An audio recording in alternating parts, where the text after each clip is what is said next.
Hello friends, कैसे हैं आप लोग। तो हम लोग अपनी सीरीज़ शुरू करते हैं जो हम लोग की चल रही थी प्रीवियस पेपर की सीरीज़। इसमें हम लोग 19 से करते करते अब 13 और 14 पर आ चुके हैं और ये हमारा पेपर 1 है, एनवायरमेंटल स्टडीज़ EVS। तो चलते हैं अपने पहले क्वेश्चन पे। Question 1, name the instrument use for measuring air pressure. ठीक है, एयर प्रेशर को मेजर करने के लिए किस इंस्ट्रूमेंट का यूज़ करते हैं। तो फर्स्ट ऑप्शन हमारा है बैरोमीटर, फिर सेकेंड हमारा है थर्मोमीटर एंड थर्ड है सीस्मोग्राफ और फोर्थ है हाइग्रोमीटर। तो यहाँ बात की गई है प्रेशर की, एयर प्रेशर की। तो थर्मोमीटर से तो टेम्परेचर लेते हैं, सीस्मोग्राफ हमारा अर्थक्वेक से रिलेटेड होता है। ठीक है, हाइग्रोमीटर जो होता है वो हमारी ह्यूमिडिटी से रिलेटेड होता है। यानी कि ये तीन ऑप्शन जो हैं ये तो बेकार हो गए। ठीक है, तो ये थर्मोमीटर गया, ये भी गया और ये भी गया, तो राइट ऑप्शन हमारा हुआ बैरोमीटर। ठीक है, तो क्वेश्चन 1 का राइट आंसर है बैरोमीटर। क्वेश्चन 2, इसमें पूछा है BT या बेट कॉटन इज, ये क्या है। ये एक हाइब्रिड प्लांट है कि ये एक ट्रांसजेनिक प्लांट है या नेचुरल प्लांट है या एक मेडिसिनल प्लांट है। तो ये एक तरह का ट्रांसजेनिक प्लांट होता है। ठीक है, ना हाइब्रिड है, ना नेचुरल है और ना मेडिसिनल है। तो ये एक तरह का क्या होता है, ट्रांसजेनिक प्लांट होता है। तो इसका ऑप्शन होता है transgenic plant. Question 3, acid rain is chiefly due to atmospheric pollution by. तो फर्स्ट ऑप्शन है SO2, H2S, HCl और N2। तो इसमें जो भी ऑप्शन दिए उसमें सबसे ज़्यादा एसिड रेन जो है वो इफ़ेक्ट करती है SO2 की वजह से। ठीक है, तो एसिड रेन का फॉर्मेशन सबसे ज़्यादा इन ऑप्शंस में SO2 की वजह से होता है, इसलिए हमारा ऑप्शन 1 यहाँ पे राइट है। बहुत ही इजी सेट है, इसमें कुछ ज़्यादा टिपिकल नहीं है, ना इतना ज़्यादा एक्सप्लेनेशन है, टू द पॉइंट आंसर्स हैं सीधे सीधे। Which of the following is the most productive ecosystem. First option है tropical rain forest, tundra, savanna और डेजर्ट। ठीक है, तो सबको पता है कि जो ट्रॉपिकल होता है वो हमारा बहुत ही मॉइस्ट एरिया रहता है, वहाँ एवरग्रीन एक तरह से है वो, तो वो बहुत ही अच्छा इकोसिस्टम है, बहुत ज़्यादा डेंस है। ठीक है, तो ये हमारा बहुत ही ज़्यादा प्रोडक्टिव इकोसिस्टम है। क्वेश्चन 4 का 1, जब हमारी वहाँ पे ग्रीनरी ज़्यादा होगी तो वहाँ पे एनिमल्स ज़्यादा होंगे, वहाँ हर तरह की चीज़ें हमें ज़्यादा मिलेंगी, तो इसलिए वो इकोसिस्टम हमारा सबसे ज़्यादा प्रोडक्टिव होगा। तो क्वेश्चन 4 का राइट आंसर है tropical rain forest. Question 5, which of the following chemicals are use for ripening of mangoes. ठीक है, कैल्शियम कार्बोनेट नहीं यूज़ होता है, कैल्शियम हाइड्रोक्साइड भी नहीं यूज़ होता है, कैल्शियम कार्बाइड। ठीक है, सबने सुना होगा कि कार्बाइड है जो हमें फ्रूट्स के रिपनिंग में हेल्प करता है, तो ये मैंगोज़ की पकने में या उसके रिपनिंग में हेल्प करता है, तो हमें राइट ऑप्शन मिल जाता है थर्ड, कैल्शियम कार्बाइड। ठीक है, question 6, which of the following disease spread through contaminated drinking water. तो एड्स तो देखिए हमें पता है कि वो किस किस से हमारे कंटामिनेट होता है, तो और ये वायरस के थ्रू होता है, तो ये ऑप्शन यहाँ से निकल जाता है। फिर है एनीमिया, इसमें खून की कमी होती है, तो ये भी ऐसा नहीं है। टिटनेस, ये भी नहीं है। ठीक है, तो यहाँ पे पूछा है ड्रिंकिंग वाटर, यहाँ ये कंटामिनेशन जब कुछ कट जाता है या उससे हो जाता है, ठीक है, टिटनेस, तो बैक्टीरिया वहाँ रिएक्शन करके वहाँ उस जगह को पका सा देता है, तो ये तो यहाँ से ऑप्शन रिमूव हो जाता है और आपका ये बचेगा टाइफॉइड। टाइफॉइड ऐसा है कि अगर हम कंटामिनेटेड ड्रिंकिंग वाटर ले लेते हैं तो उससे हमें ये टाइफॉइड हो जाएगा। वो किससे होता है, साल्मोनेला टाइफी से होता है। ये एक तरह का क्या है, ये एक तरह का बैक्टीरिया होता है। तो क्वेश्चन 6 का राइट आंसर है ऑप्शन 2। ग्रीन हाउस गैसेस, ये भी बहुत बार हम लोग 19 से क्वेश्चन करते हुए आ रहे हैं, तो ये बहुत रिपीट हुआ है। उसमें पूछा है कि नॉट इंक्लूडेड। ठीक है, तो हमने पढ़ा है कि इसमें CO2 भी इंक्लूड होता है और मीथेन भी इंक्लूड होता है और नाइट्रोजन के ऑक्साइड्स भी इंक्लूड होते हैं। तो एक ऑप्शन हमारा बचता है ऑप्शन थर्ड, कार्बन मोनोऑक्साइड, जो कि राइट ऑप्शन है क्योंकि उन्होंने पूछा है कि not included in green house gases. तो क्वेश्चन 7 का राइट आंसर होता है option third, carbon monoxide. Question 8, which of the following dicotyledonous plant. ठीक है, तो डाइकोटिलेडन से मतलब क्या होता है कि सीड होता है, सीड में अगर 2 कोट्स होते हैं तो वो डाइकॉट कहलाता है और अगर एक होता है तो वो मोनोकॉट कहलाता है। ठीक है, तो यहाँ पे हमारा ये सब क्या है, ये मोनोकॉटिलेडन है, बनाना भी मोनोकॉटिलेडन है और शुगर केन भी मोनोकॉटिलेडन है। तो यहाँ पे बचता है मस्टर्ड, जो कि क्या है, डाइकोटिलेडन या डाइकोटिलेडनस प्लांट है। तो क्वेश्चन 8 का राइट आंसर है fourth, mustard. Question 9, uptake of water in plants takes place. ठीक है, जाइलम टिश्यू रिस्पॉन्सिबल होता है वाटर के लिए। ठीक है, वाटर को कंडक्ट करता है प्लांट में, ठीक है, तो जाइलम ये राइट आंसर है। फ्लेम का काम होता है मिनरल्स या फूड को ट्रांसफ़र करना। कैम्बियम अलग चीज़ होती है और पैलिसेड अलग, तो यहाँ हमें राइट ऑप्शन पहला ही मिल जाता है क्वेश्चन 9 का 1 जाइलम। जाइलम का काम है ट्रांसलोकेशन या transportation of water in plants. Question 10 which one is the first literary sources. तो आँख बंद करके ये सारे वेद के नाम दिए गए हैं आपको, वेदास के। ये 4 वेद से हमारे ऋग्वेद, सामवेद, यजुर्वेद, अथर्ववेद।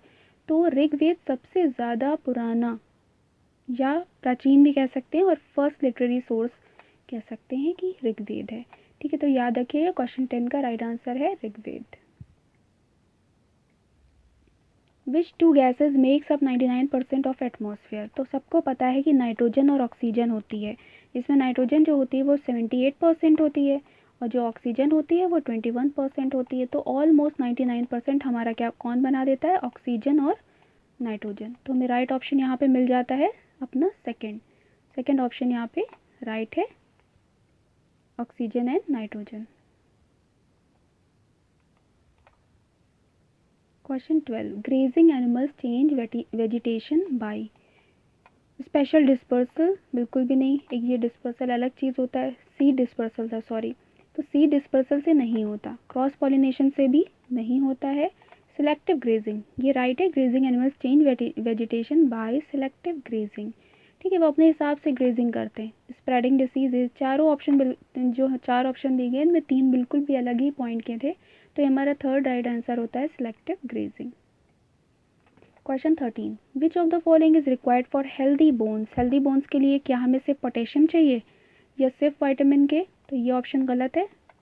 कैल्शियम तो चाहिए, विटामिन ई तो ये भी गलत है, क्योंकि कैल्शियम के अलावा ऐसा नहीं है कि बोन्स के लिए भी विटामिन ई चाहिए। कैल्शियम एंड विटामिन सी ये भी ऑप्शन निकल जाता है, क्योंकि कैल्शियम तो राइट है लेकिन विटामिन सी का बोन से कोई रिलेशन नहीं है। कैल्शियम एंड विटामिन डी ये राइट ऑप्शन हमें इसमें मिलता है। कैल्शियम और विटामिन डी की वजह से हमारी बोन्स क्या हो सकती हैं, हेल्दी हो सकती हैं। तो फोर्थ ऑप्शन हमारा राइट होता है क्वेश्चन 13 का। Question 14 name the highest peak of the Himalayas in India. तो जब देखिए हाईएस्ट पीक की बात की जाए तो सीधा सा इंडिया में अगर कहें तो वो माउंट केटू है। ठीक है, लेकिन अगर यहाँ पे सिचुएटेड बोल दिया जाता या हिंदी में कहें तो अवस्थित बोल दिया जाता तो आंसर हो जाता माउंट कंचनजंगा। ठीक है, ये बात आप लोग याद रखिएगा। क्वेश्चन 14 का राइट आंसर है एमटी यानी कि mount K. Question 15 name the lowest layer of atmosphere. ये क्वेश्चन भी कई बार रिपीट हुआ है। जैसे ये अर्थ है तो जो फर्स्ट लेयर होती है वो कौन सी होती है, ट्रोपोस्फियर होती है। ठीक है, जो सेकेंड होती है वो कौन सी होती है, मेसोस्फियर होती है। फिर जो थर्ड होती है वो होती है स्ट्रेटोस्फियर। ठीक है, इन्होंने पूछा है लोएस्ट लेयर ऑफ एटमॉस्फेयर, तो देखिए लोएस्ट हमें मिल गई ट्रोपोस्फियर, तो हमें और ऊपर जाने की ज़रूरत नहीं है। ठीक है, लेकिन तब भी हम समझ लेते हैं, 2 हमारी और बचती हैं। एक तो जो लास्ट में है वो एग्जोस्फेयर हो जाती है। ठीक है, और ये हमारी हो गई ट्रोपोस्फियर, ये मेसोस्फियर, स्ट्रेटोस्फियर और लास्ट होती है एग्जोस्फियर। ठीक है, और यहाँ पे जो ये है ये हमारी हो जाती है आयनोस्फियर। ठीक है, तो हमें राइट ऑप्शन मिल जाता है अपना ये ट्रोपोस्फियर। तो क्वेश्चन 15 का राइट आंसर है ट्रोपोस्फियर। अब इस लेयर को वो ऐसे भी पूछ सकते हैं कि ये लास्ट लेयर कौन सी है, तो हम बता सकते हैं एग्जोस्फियर। ठीक है, और भी इससे रिलेटेड क्वेश्चन पूछ सकते हैं, आगे मिलेंगे, तो वो इस लेयर्स के अकॉर्डिंग ही हम ध्यान रख सकते हैं। Question 16 name the disease cause due to deficiency of vitamin C. Obviously scurvy होती है विटामिन सी की डिफिशियंसी से, विटामिन बी की कमी से हमें बेरी या डिफिशियंसी से हमें बेरी होती है। ठीक है, और विटामिन ए की डिफिशियंसी से नाइट ब्लाइंडनेस होती है। तो फिलहाल यहाँ विटामिन सी की बात की गई है, तो स्कर्वी इसका राइट आंसर है। क्वेश्चन 16 का राइट आंसर है option 1। 17 who is the first women IPS officer in India. तो किरण बेदी हमारी फर्स्ट वुमेन थी। ठीक है, और ऑप्शन देखने की हमें ज़रूरत ही नहीं है। क्वेश्चन 18 ये बहुत बार क्वेश्चन इस सेंचुरी से पूछा जा रहा है, कई तरह से घुमा घुमा के पूछा गया है। Name the famous one horn rhinoceros wildlife sanctuary in Assam. जब हम लोग अभी ये तो प्रीवियस पेपर पढ़ा रहे हैं, उसका जब हम लोग आपको टॉपिक वाइज देंगे तो एक ये जो वाइल्ड लाइफ सेंचुरी से रिलेटेड है ये ज़रूर देंगे, क्योंकि ये बहुत पूछा जा रहा है। जितने भी क्वेश्चन अभी करवाएं आप लोग अगर पढ़े होंगे तो आप लोग देख रहे होंगे, घुमा घुमा के क्वेश्चन पूछें।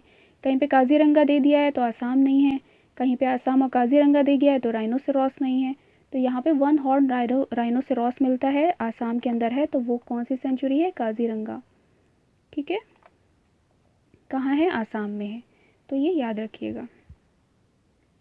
Question 19, which of the following is an example of igneous rock? तो सीधा सा फर्स्ट ही ऑप्शन हमें मिल जाता है, बसाल्ट।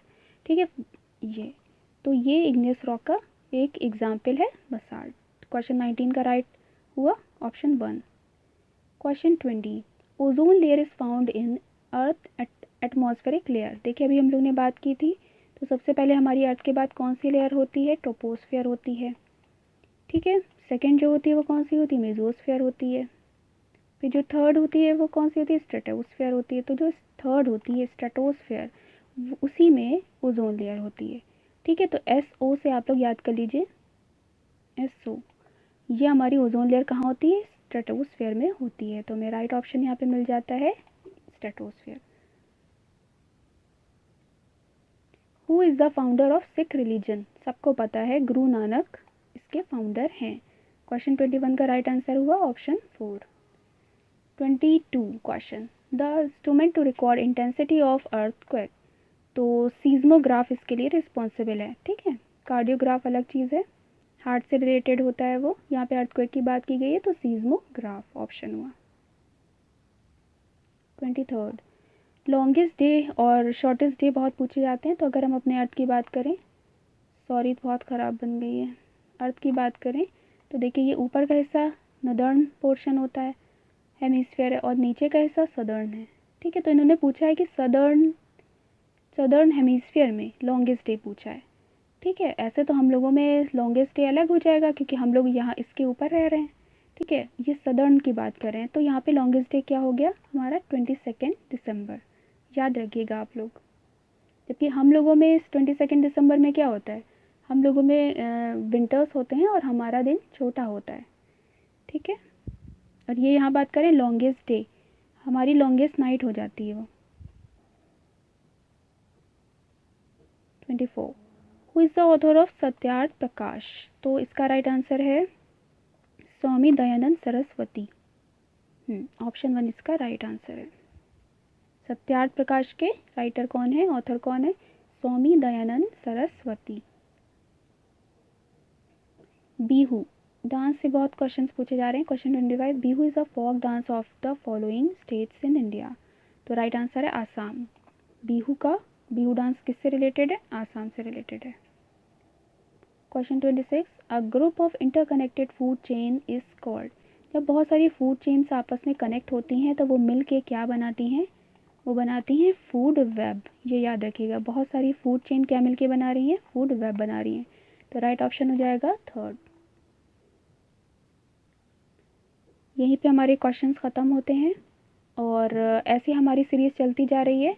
आप लोग अब हम लोग वीडियोस और जल्दी जल्दी आपको प्रोवाइड करवाएंगे। आप लोग इसको देखते रहिए और कमेंट प्लीज़ करते रहिए ताकि हम लोग को मोटिवेशन मिले।